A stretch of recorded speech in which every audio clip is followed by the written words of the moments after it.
All right, guys, Copper Cutlass here today on a Sunday from beautiful sunny Chicago, Illinois. I'm lying, it's snowing. So I saw a question on a forum. A guy was asking, like, how do you measure for valve lift if you don't got some of the right tools? I have some kind of crude ways to check. So let's say you have a 500 lift cam and you need to check for your valve lift clearance between the top of the valve stem seal and the very bottom of the valve spring retainer. So that's the area. This is your valve lift clearance. All right, so you're going to have to take off your valve spring. You can use the tool that you can use with the heads on the car, but you have to crank it over by hand, get it at the bottom, fill it with rope, turn it back over by hand, and make sure the valve is not going to drop. You can do this in the car, but that's about all you can do. You cannot cut down that valve stem in the car. You have to take the heads off. And the tool is pretty cheap. I think it's like 50 bucks from Comp Cams. You can use a regular drill. It centers off of the valve guide, and you just turn it down and you cut down the valve stem boss if you need more clearance. So, or if you got the cylinder heads off, you can use your conventional valve spring compressor. So how do you check it with, if you don't have a set of dial calipers, or even if you don't have a dial indicator? Well, I'm going to show you, and it's not the difference I have with what I can check, which is a standard tape measure, and I compared it to a dial indicator. You're talking 30 thousandths. So it's significant because your valve lift clearance should be over 50 thousandths. So what you can do is to check at least if you have more than what you should. So you can kind of get a rough figure as long as you're in the safe ballpark. So the first thing I did was I found something that would be a pretty good constant to stick in there. 1/2-inch socket from Craftsman. It fits in there perfect, just barely drags through. I'm not forcing it. It just has a slight drag. The valve is pushed all the way up, all right? And I already measured it because it does take a little bit of time to figure out exactly where you're going to fall. But this one was like 21-30 seconds. So at 21-30 seconds, we were at 6.56.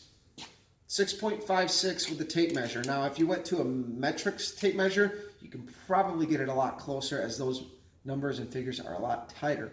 Now, another thing you can do is you can put your socket down and put 2 little dots on each end and put your tape measure flat and get an even better measurement to get it as close as you can. But I did this as crude as possible with the tape measure, and our difference was a little under 30 thousandths. So the other thing you can do is if you have a dial caliper, or you can go to Harbor Freight and buy a cheap indicator or a dial caliper. But if you can buy a cheap dial indicator, what you can do is zero it out. We're on 0 on the tenths, 0 on the thousandths.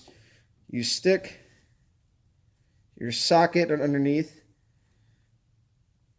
and you're going to stop at the highest reading, which is about 80 thousandths.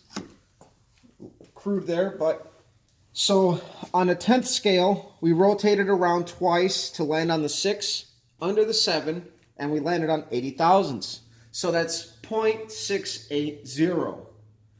And so that 0.680, that's over a 1/2 inch of valve clearance. So these heads are good for 550, even a 630 cam, which for the application, we're not going to be running anywhere near that big of a cam. We're probably going to be under 500 lift for this cam. So we have more than enough valve lift clearance on these cylinder heads. And this is, again, just kind of a crude way to check. So like, let's say you get the tightest thing to fit in your heads that it just slides through, that being a 1/2 inch socket here. So obviously we know that a 1/2 inch socket on the inside is 1/2 inches.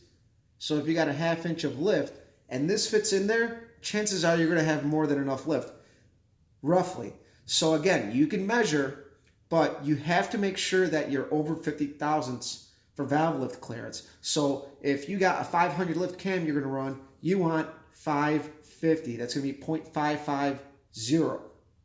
And if you have something that isn't going to fit through there, it's not going to work. You're going to have to cut that valve guide boss down.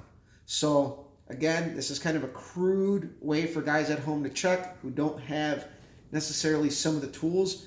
I have a dial caliper. It's just sitting in my toolbox at work. So usually I bring that stuff from work when I need it. But all I had here was a dial indicator and a base. So I was able to zero both out, slide my socket through. You know, we're about 80. It's moving around a little bit. You want a better surface than this. Something flat, steel, that you can either true zero. It moves around because it's a little, you know, it's on a wooden top. But you guys get the idea. You know, if you got a diameter of a 1/2 inch and you're not squeezing through, then you know that's going to be 0.50. You're not going to have enough lift clearance. Again, this is for like the budget guys who don't have a lot of tools at home. You want to put a camshaft in your car. You're not sure of valve lift clearance. This is a quick and easy way to check if you're within clearance. And you can kind of figure it out what's going to work and what's not. But at least one little tip and method you guys can use if you're on a shoestring budget and you don't have, you know, the money to buy that tool that you're only going to use once. So guys, thanks again for watching. Subscribe on YouTube, Copper Cutlass, Copper's Garage on Facebook. Thanks.